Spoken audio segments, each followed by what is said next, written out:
नमस्कार, good morning. मी सौरभ कोरटकर. तुम्ही बघत आहात TV9 मराठी. आता आपण बघूयात महाफास्ट 100 बातम्या.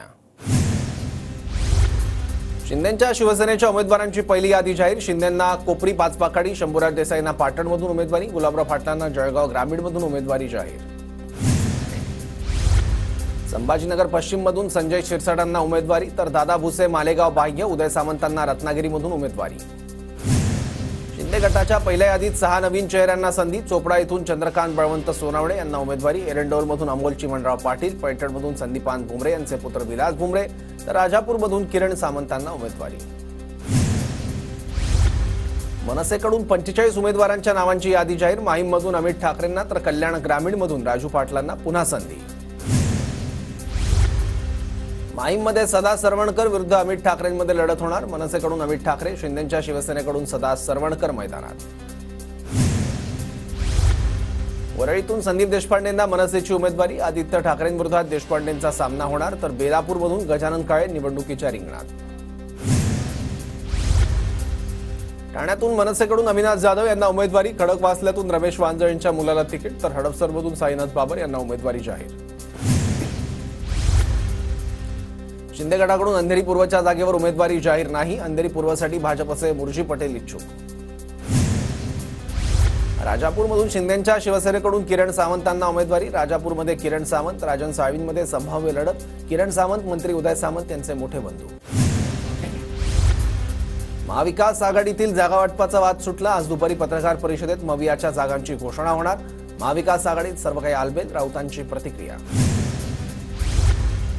मवियाचं जागावाटप पूर्ण झाल्याची सूत्रांची माहिती. काँग्रेस 100 ते 105, ठाकरेंची शिवसेना 96 ते 100 जागा, तर शरद पवारांची राष्ट्रवादी 80 ते 85 जागांवर लढणार, सूत्रांची माहिती. मवियामध्ये वाद नाही, एकत्र बसून मार्ग काढू, फक्त काही जागांवर तोडगा निघणं बाकी, बाळासाहेब थोरात यांनी माध्यमांना दिली माहिती. बाळासाहेब थोरात यांची शरद पवारांसोबत तासभर, तर उद्धव ठाकरे यांच्यासोबत 2.5 तास चर्चा. कोणत्याही जागांवर वाद नाही, चर्चा सुरू आहे, लवकरच तोडगा काढू, थोरात यांची माहिती. मुख्यमंत्री एकनाथ शिंदेंनी घेतलं कामाख्या देवीचं दर्शन. आम्ही निवडणूक लढवू आणि जिंकूही, मुख्यमंत्री शिंदेंची प्रतिक्रिया. आज दुपारी 4 वाजता निलेश राणे शिंदे गटात प्रवेश करणार. मुख्यमंत्री शिंदेंच्या उपस्थितीत सभेचंही आयोजन. शिवसेनेला विचारात न घेता भाजपची उमेदवारी यादी जाहीर. एकनाथ शिंदेंकडून नाराजी व्यक्त. धुळे, अचलपूर, उरण, नालासोपारा, देवळीच्या जागांवरून मुख्यमंत्री शिंदे नाराज असल्याची माहिती. महायुतीत अद्यापही 25 ते 28 जागांवर वाद असल्याची माहिती. तिढा असलेल्या जागांवर दिल्लीतच तोडगा निघणार. दिल्लीत वरिष्ठांशी चर्चा करून तिढा सोडवला जाणार. अर्जुन खोतकरांना 8व्यांदा उमेदवारी जाहीर. उमेदवारी जाहीर होताच जालन्यातील निवासस्थानी कार्यकर्त्यांचा जल्लोष. महायुतीचा उमेदवार मतदारसंघात निवडून येईल, यात तीळमात्र शंका नाही. उमेदवारी जाहीर होतात मुक्ताईनगरचे आमदार चंद्रकांत पाटलांची प्रतिक्रिया. शिंदे गटाच्या पहिल्या यादीत बालाजी किणीकरांना स्थान नाही. अंतर्गत विरोधामुळे किणीकरांची उमेदवारी होल्डवर. अंबरनाथ शहरात उलटसुलट चर्चांना उधाण. निवडणूक आयोगाच्या दारात शरद पवार 4 तास थांबले. त्यावेळी काही समोरची लोक आमच्यावर हसायचे. सुप्रिया सुळेंची नाव न घेता अजित पवारांवर टीका. उमेश पाटलांच्या पक्षप्रवेशाला माझा विरोध. उमेश पाटलांनी शरद पवार आणि सुप्रिया सुळेंवर खालच्या भाषेत टीका केली होती. रोहित पवारांचं वक्तव्य. रायगडमधील शेकापचे 4 उमेदवार जाहीर. अलिबागमधून चित्रलेखा पाटील, पेडमधून अतुल म्हात्रेंना उमेदवारी, तर उरणमध्ये प्रीतम म्हात्रे आणि पनवेलमध्ये बाळाराम पाटील उमेदवार.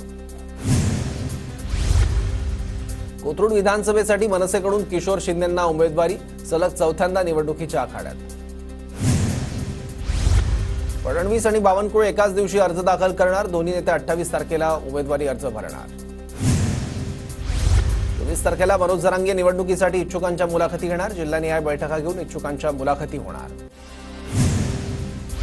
खासदार बजरंग सोनवणेंनी घेतली मनोज जरांगेंची भेट. जिल्ह्यातील विधानसभेच्या जागांवर चर्चा. अभिमन्यू खोतकरांनी घेतली मनोज जरांगेंची भेट. अभिमन्यू खोतकर अर्जुन खोतकरांचे पुत्र. अर्जुन खोतकर जालना विधानसभेसाठी शिंदे गटाकडून इच्छुक. अजित पवार आणि अमोल मिटकरींची भेट. मिटकरी विधानसभेसाठी आग्रही. दादा गटाची यादी लवकरच येणार, मिटकरींची माहिती. अजित पवार गट घड्याळ चिन्हावरच विधानसभा निवडणूक लढणार. शरद पवार गटाची चिन्ह स्थगितीबाबतची याचिका सुप्रीम कोर्टाने फेटाळली. कोळीवाड्याचं क्लस्टर डेव्हलपमेंट होऊ देणार नाही. कोळीवाड्यामधील घरं जशीच्या तशी अधिकृत करणं गरजेचं. आदित्य ठाकरेंची गावठाण कोळीवाड्यांच्या मुद्द्यावर स्पष्ट भूमिका.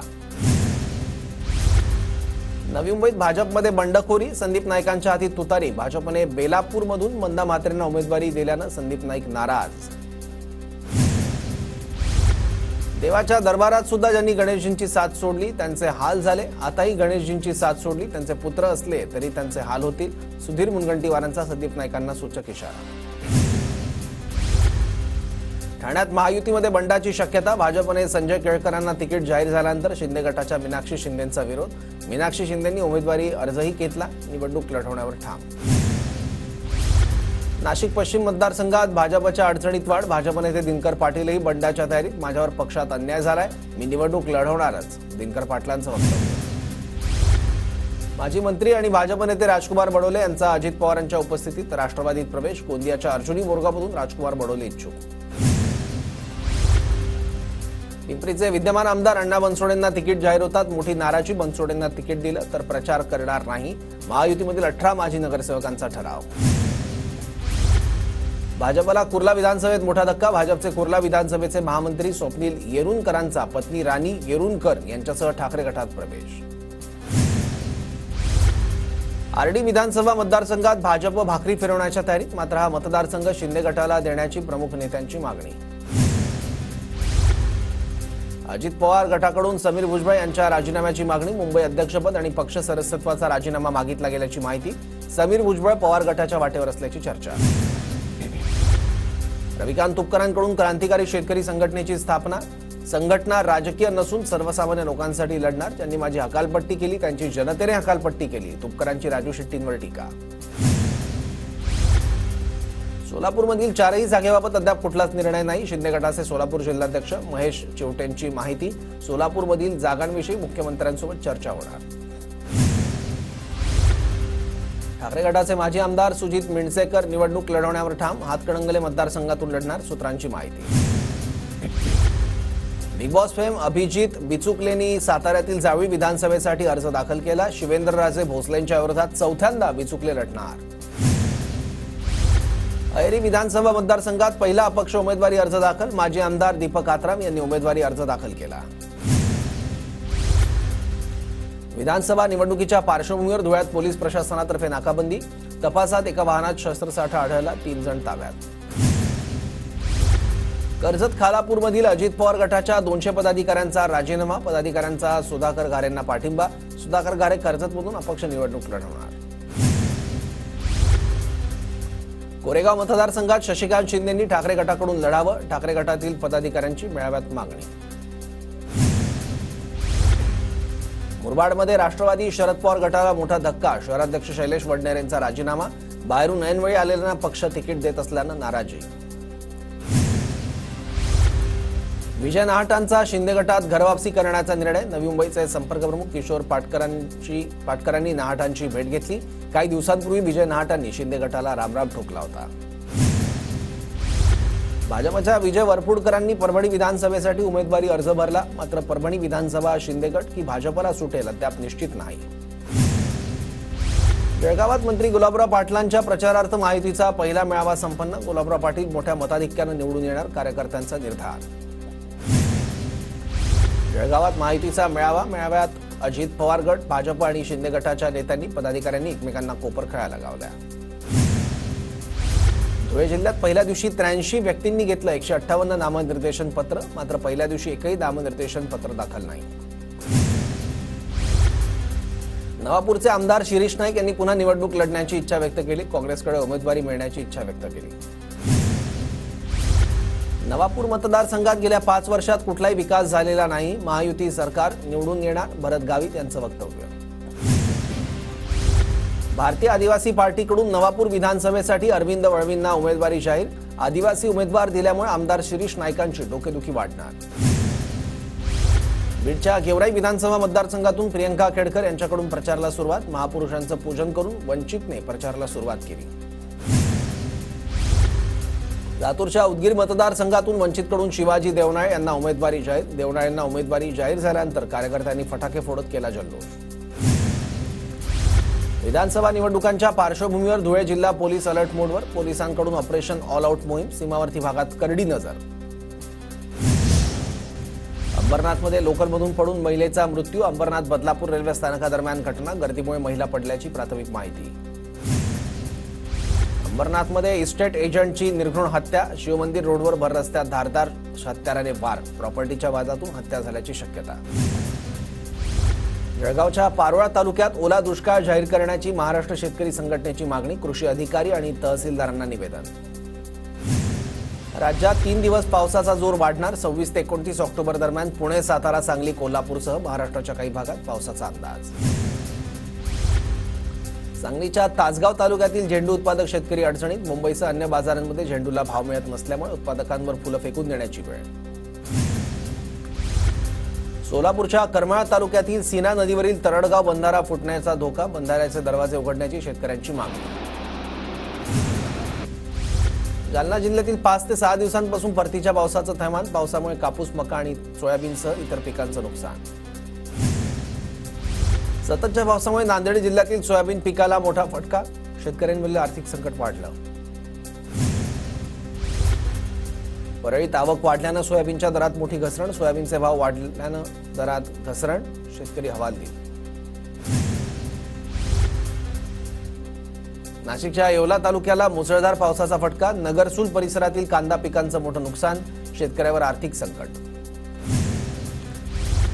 चांदवडमध्ये सततच्या पावसामुळे शेती पिकांचं मोठं नुकसान. कांदा, मका आणि बाजरी पिकाला पावसाचा फटका. जनावरांच्या चाऱ्याचं नियोजन कोलमडलं. नाशिकच्या मालेगावमध्ये कायदा सुव्यवस्था राखण्यासाठी पोलिसांकडून संचलन. सीमा सुरक्षा बल आणि पोलिसांच्या पथसंचलनात अधिकारी कर्मचाऱ्यांचा सहभाग. नागपूरच्या कळमनामध्ये शालिमार एक्सप्रेसचे 2 डबे रुळावरून घसरले. एक्सप्रेसचा वेग कमी असल्यानं मोठी दुर्घटना टळली. दुरुस्तीचं काम युद्धपातळीवर सुरू. धर्मनिरपेक्षता हा राज्यघटनेच्या मूलभूत रचनेचा भाग. प्रास्ताविकेत शब्दांच्या समावेशाबाबत सर्वोच्च न्यायालयाचा महत्त्वपूर्ण निर्वाळा. गुजरातमधील गांधीनगरमध्ये बनावट जजला अटक. वादग्रस्त प्रकरणांमध्ये निर्णय देऊन 100 एकर जमीनही बळकावली. अनिल देशमुखांशी संबंधित 100 कोटी कथित वसुली प्रकरणात सचिन वाझेला जामीन मंजूर. जामिनाच्या अटी शर्ती विशेष पीएमएलए कोर्टाला निश्चित करण्याचे हायकोर्टाचे निर्देश. झारखंडमध्ये काँग्रेसच्या पहिल्या यादीत 21 उमेदवार. 17 पैकी 15 आमदारांना तिकीट. तर आलमगीर तुरुंगात आणि एकटे उमाशंकर पाठक अद्याप होल्डवर. बाबा सिद्दीकींच्या हत्येसाठी पिस्तूल पाकिस्तानातून आणल्याचा पोलिसांना संशय. आरोपी तपासात दिशाभूल करत असल्याची पोलिसांची कोर्टात माहिती. हरियाणाचे डीजीपी शत्रुजीत कपूर यांचा लॉरेन्स बिश्नोईवर कठोर कारवाईचा इशारा. डीजीपींनी पंचकुलामध्ये माध्यमांशी संवाद साधला. यावेळी बिश्नोईवरील प्रश्नावर गुन्हेगार तो गुन्हेगारच, कारवाई होणार अशी प्रतिक्रिया दिली. BBC documentary India the Modi question वाद प्रकरणी मूळ रेकॉर्ड सादर करण्याचे सुप्रीम कोर्टाचे केंद्राला निर्देश. अंतिम सुनावणी जानेवारी 2025 मध्ये. दिल्लीचे माजी मुख्यमंत्री अरविंद केजरीवाल यांची गुजरात विद्यापीठ बदनामी प्रकरणाशी संबंधित याचिका सर्वोच्च न्यायालयाने फेटाळली. मोदींची पदवी बनावट असल्याचा आरोप केला होता.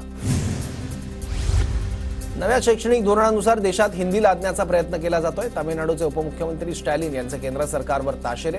मुलांची नावं तमिळच ठेवा, हिंदी लादून घेऊ नका, स्टॅलिन यांचं आवाहन.